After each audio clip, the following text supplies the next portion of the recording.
જંબુસર તાલુકાના કાહનવા ગામમાં વણકરવાસમાં રહેતા નટવરભાઈ રણછોડભાઈની પુત્રી ગીતાબેન નટવરભાઈ પરમારે કૂવામાં છલાંગ લગાવી જીવ ગુમાવ્યો।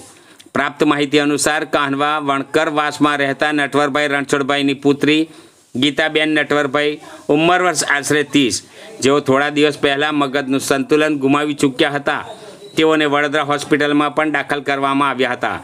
ત્યારબાદ ઘરે લાવ્યા હતા, પરંતુ મગજની અસ્થિરતાને કારણે ધરમપુરા રોડ ઉપર તળાવની પારે આવેલ વણકર સમાજના પાણીના કૂવામાં ઝંપલાવી મોતને વાલું કર્યું હતું।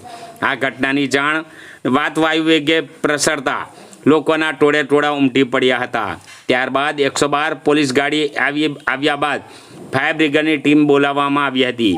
આ ટીમ દ્વારા ભારે જહેમત બાદ બોડીને બહાર કાઢવામાં આવી હતી અને પોસ્ટમોર્ટમ માટે જંબુસર હોસ્પિટલ ખાતે ખસેડવામાં આવી હતી। બનાવ અંગે વેળત પોલીસે આગળની વધુ કાર્યવાહી હાથ ધરી હતી। નામ વારેચા સુરેશ કુમાર સુજાભાઈ, ભરૂચ નગરપાલિકા।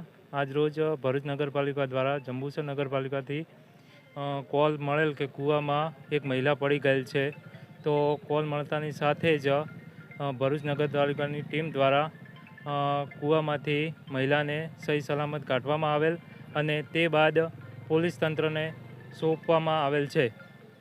ભાવિક પટેલ, જંબુસર નગરપાલિકા તથા ભરૂચ નગરપાલિકાની ટીમ દ્વારા આજ રોજ કાહનવા ગામમાં એક કોલ આવેલ કે એક લેડીઝ કૂવામાં પડેલ હતી, તેને 3-4 કલાકના ભારે જહેમતથી રેસ્ક્યુ કરી બહાર કાઢવામાં અને પોલીસ તંત્રને સોંપવામાં આવે છે।